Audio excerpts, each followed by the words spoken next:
Hey, good evening. Good evening. Thank you, thank you, thank you.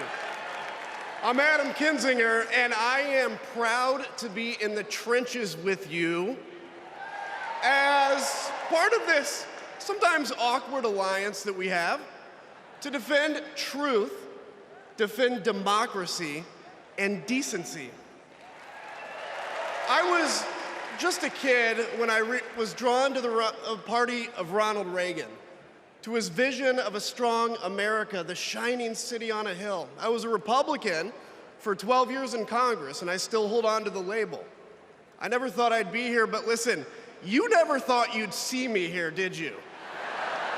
But I've learned something about the Democratic Party, and I want to let my fellow Republicans in on the secret.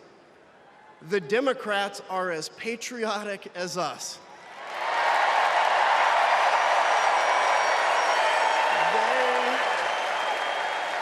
They love this country just as much as we do.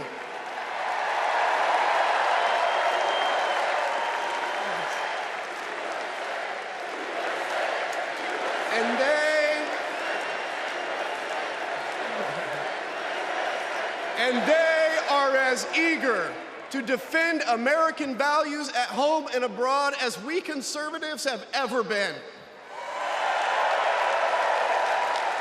I was relieved to discover that because I've learned something about my party too, something I couldn't ignore. The Republican Party is no longer conservative. It has switched its allegiance from the principles that gave it purpose to a man whose only purpose is himself. Donald Trump is a weak man pretending to be strong. He is a small man pretending to be big. He's a faithless man pretending to be righteous.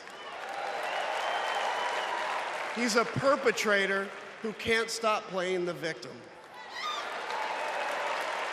He puts on, listen, he puts on quite a show, but there is no real strength there.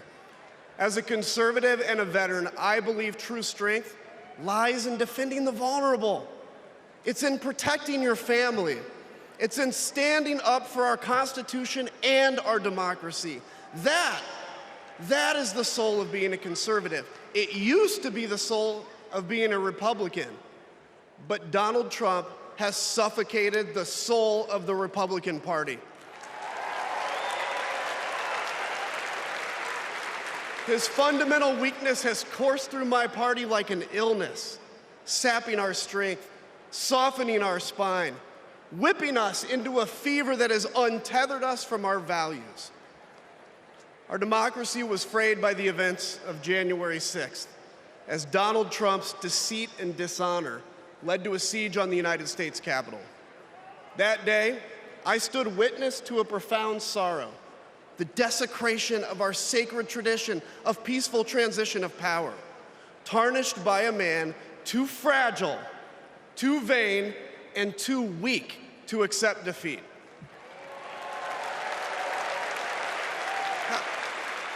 How can a party claim to be patriotic if it idolizes a man who tried to overthrow a free and fair election?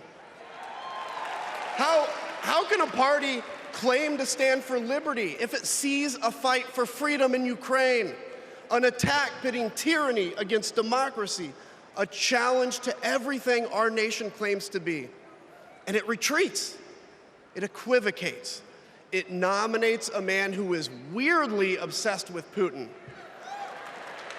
And his running mate who said, quote, "I don't care what happens in Ukraine." Yeah, and he wants to be vice president, yeah. How can a party claim to be conservative when it tarnishes the gifts that our forebears fought for?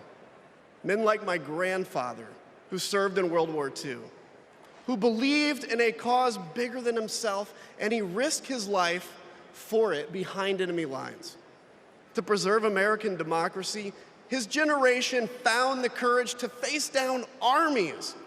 Listen, all we're asked to do is to summon the courage to stand up to one weak man.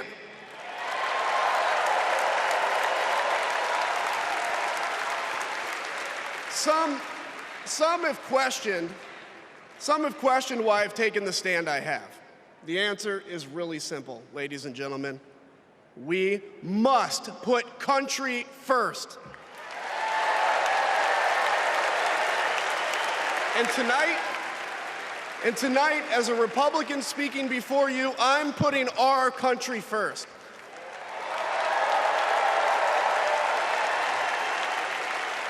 Because the fact is, I do belong here.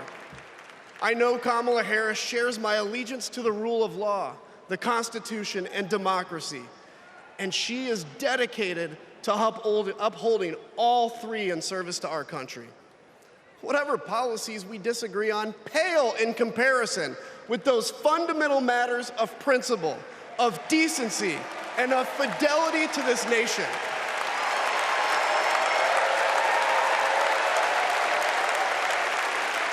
Listen,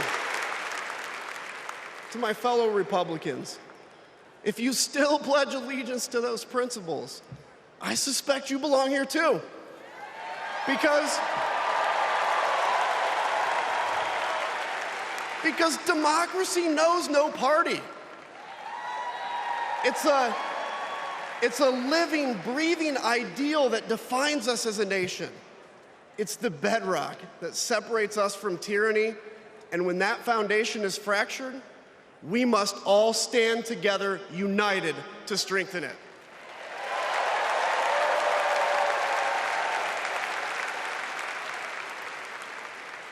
If you think those principles are worth defending, then I urge you, make the right choice. Vote for our bedrock values, and vote for Kamala Harris. God bless you.